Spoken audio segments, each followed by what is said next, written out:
بسم اللہ الرحمن الرحیم۔ تاریخ ابن کثیر البدایہ والنہایہ جلد اول صفحہ نمبر 237۔ قصہ الیاس علیہ السلام۔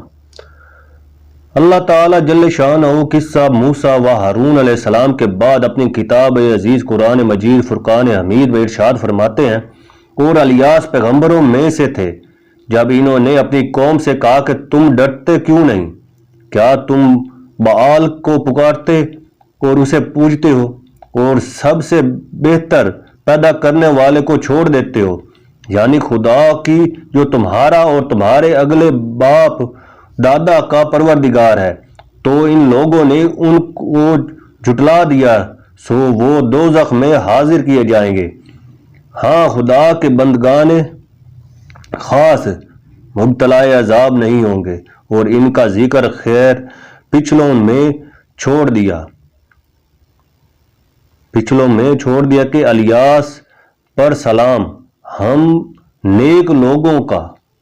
ایسا ہی بدلہ دیتے ہیں، بے شک وہ ہمارے مومن بندوں میں سے تھے۔ سورہ نمبر 37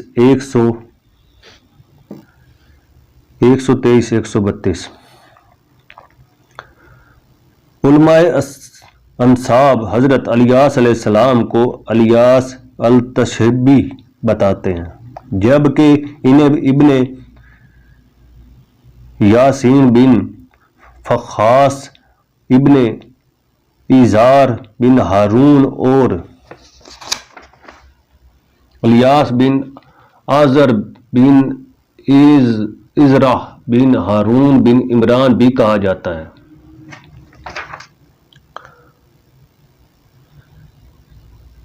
نمبر 1، بال بیش 20 گز قد اور 4 منہ والا ایک بت تھا۔ باحوالہ حاشیہ سواد 731، صفحہ الحمید، ترجمہ قرآن مجید از مولانا فتح محمد خان جلندری مرحوم سعدانی۔ تاریخ ابن کثیر البدایہ والنہایہ جلد اول صفحہ نمبر 238۔ قصہ الیاس علیہ السلام۔ کہتے ہیں کہ ان کی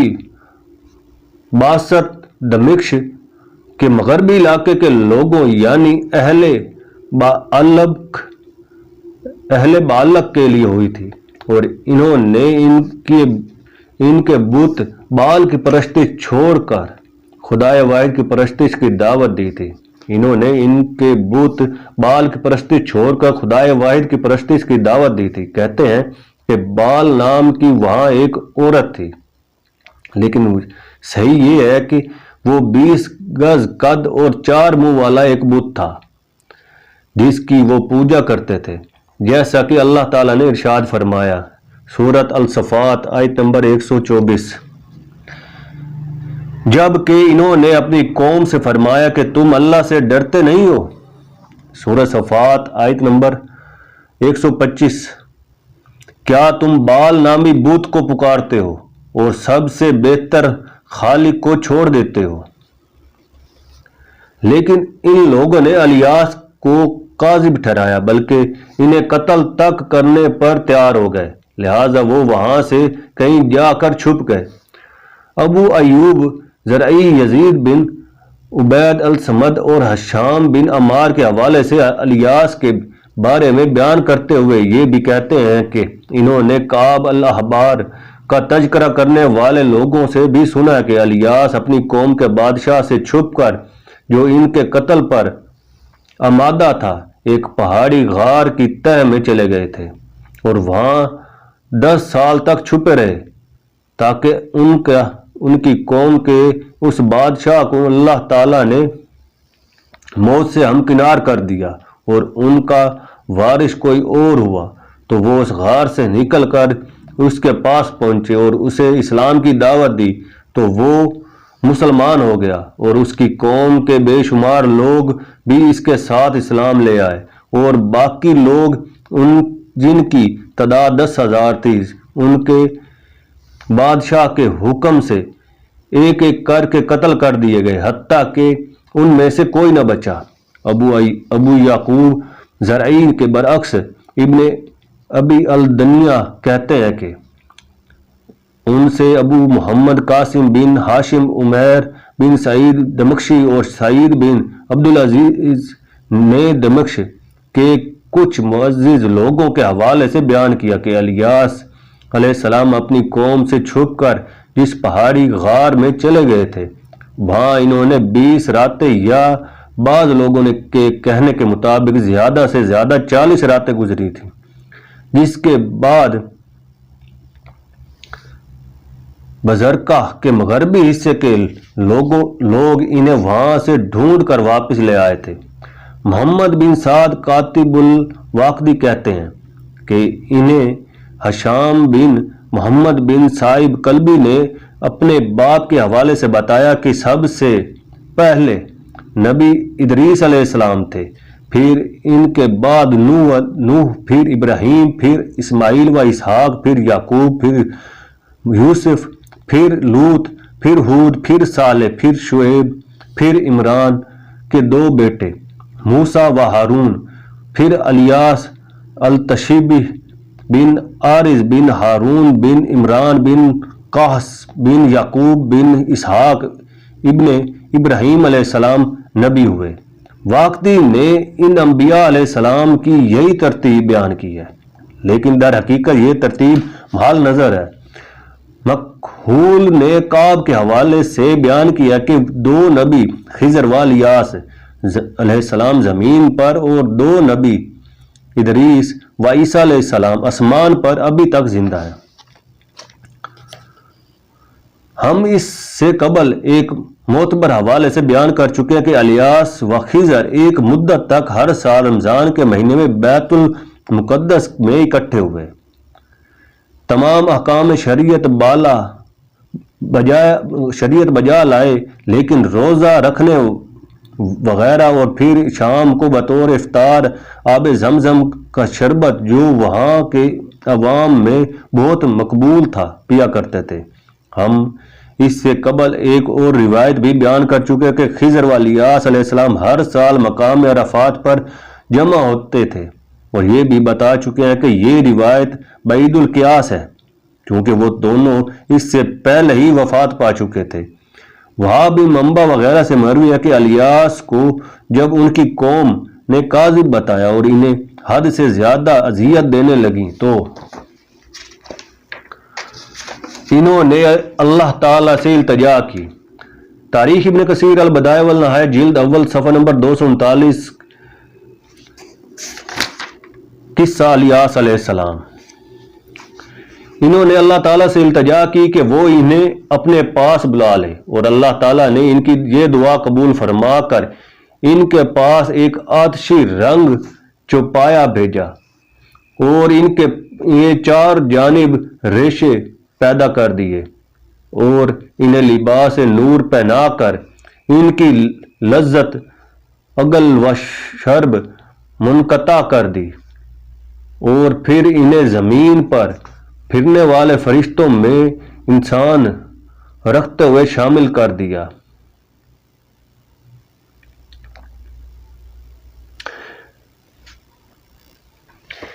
اسی روایت میں یہ بھی بتایا گیا کہ الیاس علیہ السلام نے یشع بن اخطب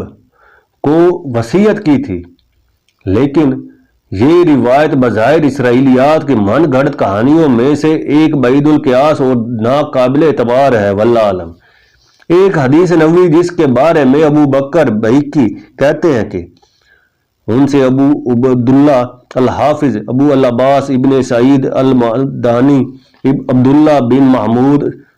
سنان کے 2 غلاموں احمد بن عبداللہ البرقی، یزید بن یزید البلولوی اور ابو اسحاق فرازی نے اوزائی مکحول اور انس بن مالک رضی اللہ عنہ کے حوالے سے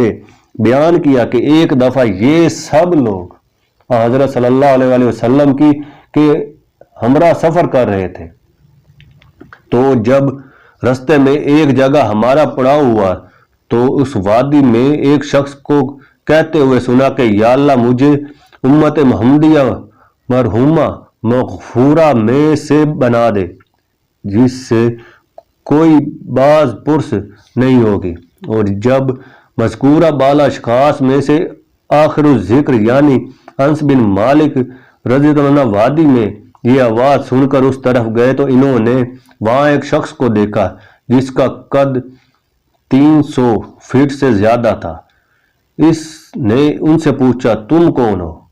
انہوں نے جواب دیا میں رسول اللہ صلی اللہ علیہ وسلم کا خادم انس بن مالک ہوں۔ اس شخص نے پوچھا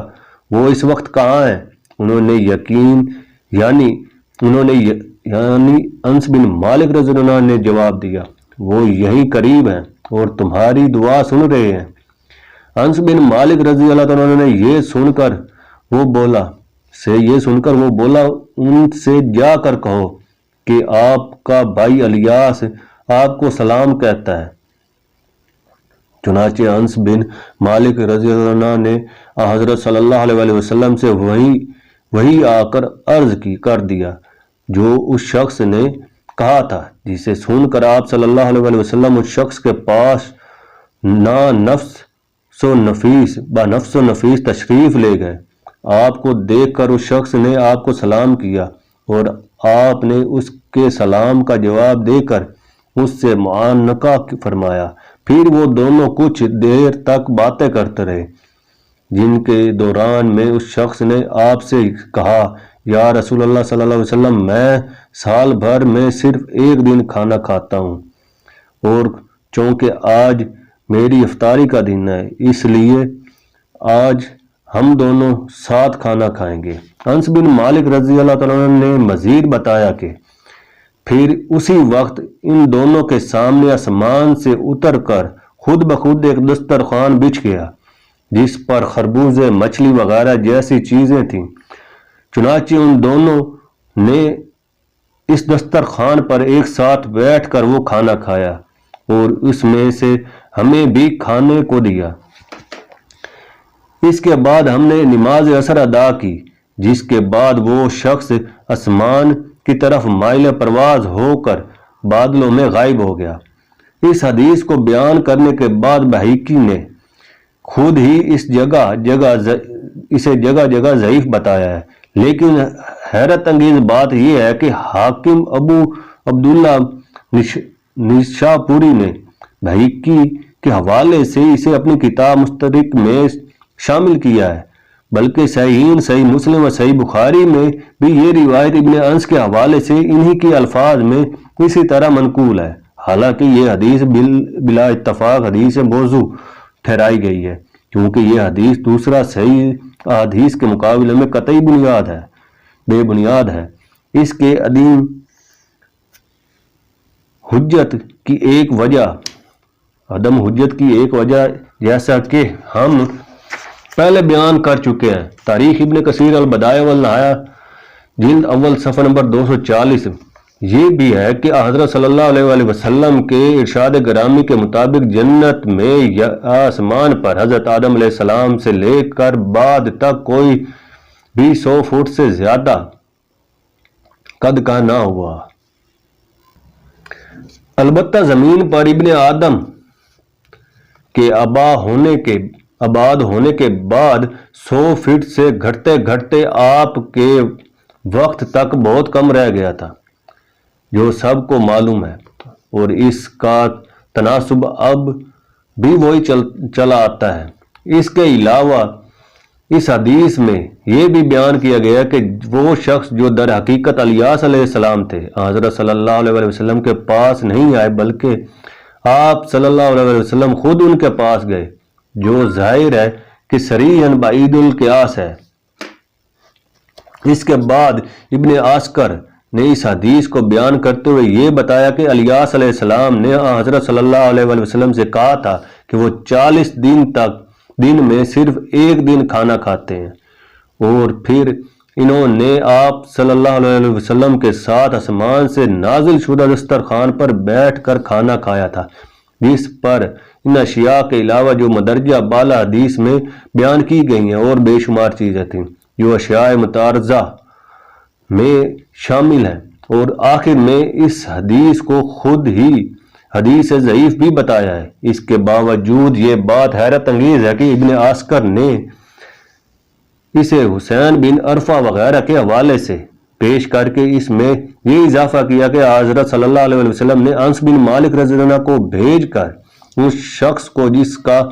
اس روایت میں ذکر ہے بلوایا تھا، تو سب نے دیکھا تھا، تو اس شخص کا قد 2 یا 3 گز تھا۔ اسی روایت میں ابن عسکر نے یہ بھی بیان کیا ہے کہ وہ زمانہ غزوہ تبوک کا تھا، جبکہ ایک دوسری حدیث میں یہ بیان کیا گیا کہ جب حضرت صلی اللہ علیہ وسلم نے الیاس علیہ السلام سے خضر علیہ السلام کے بارے میں دریافت کیا تو انہوں نے آپ صلی اللہ علیہ وسلم سے کہا کہ ان کا اور خضر علیہ السلام کا صرف 1 سال ساتھ رہا، نیز یہ کہ آخر وہ خضر علیہ السلام اس وقت زندہ ہوتے تو حضرت الیاس علیہ السلام ان کا سلام آپ صلی اللہ علیہ وسلم تک ضرور پہنچاتے۔ اس روایت سے یہ حقیقت کھل کر سامنے آتی ہے کہ خضر علیہ السلام سے پہلے خضر علیہ السلام الیاس علیہ السلام سے پہلے وفات پا چکے تھے۔ بہرکیف واقعی بہقی اور ابن عسکر سے مروی ہے کہ مندرجہ بالا حدیث سال 10 ہجری سے پہلے کبھی اجتماعی طور پر صحیح تسلیم نہیں کی گئی، بلکہ بعد میں بھی اسے ہمیشہ موضوع ہی قرار دیا جاتا رہا۔ مذکورہ بالا انبیاء علیہ السلام کے ذکر کے اختتام پر ہم یہ بتانا ضروری سمجھتے ہیں کہ الیاس علیہ السلام کا ذکر فرماتے ہوئے اللہ تعالیٰ نے سورۃ صفات آیت نمبر 130 کہ الیاس پر سلام ہو فرمایا، وہ در سلام علی یاسین فرمایا۔ در حقیقت وہ سورۃ صفات میں اس آیت نمبر 130 کے الیاس پر سلام ہو، کیونکہ اہل عرب اکثر ناموں کے آخر میں حرف نون کا الحاق کر کے بولتے اور لکھتے ہیں، یعنی ان کا حرف آخر گرا کر اس کی جگہ حرف نون استعمال کرتے ہیں۔ مثلا اسماعیل کی جگہ اسماعین، اسرائیل کی جگہ اسرائین بولتے اور لکھتے ہیں، اور ان میں کبھی بالحاظ قواعد زبان الحاق نون سے قبل حرف یا کا اضافہ بھی کر لیتے ہیں، جیسا کہ الیاس کی جگہ وہ اکثر الیاسین لکھے اور بولیں گے۔ یہی وجہ ہے کہ اللہ تعالیٰ نے اہل عرب کو کی اس عادت کا لحاظ فرماتے ہوئے الیاس کی جگہ الیاسین ارشاد فرمایا ہے، اور جبکہ ابن مسعود رضی اللہ تعالیٰ عنہ وغیرہ نے قرآن میں الیاسین کی قرات اور زائسین کرتے ہوئے بتایا ہے کہ الیاس اور ادریس دونوں ایک ہی شخص ہیں۔ یہی بات اگرچہ زحاق ابن مزاحم، قتادہ اور محمد بن اسحاق نے بتائی ہے، لیکن یہ باسناد دیگر صحیح بات یہ ہے کہ ادریس و الیاس علیہ السلام 2 الگ الگ شخصیتیں تھیں، جیسا کہ ہم پہلے بیان کر چکے ہیں۔ اس جلد کے بعد انشاءاللہ دوسری جلد میں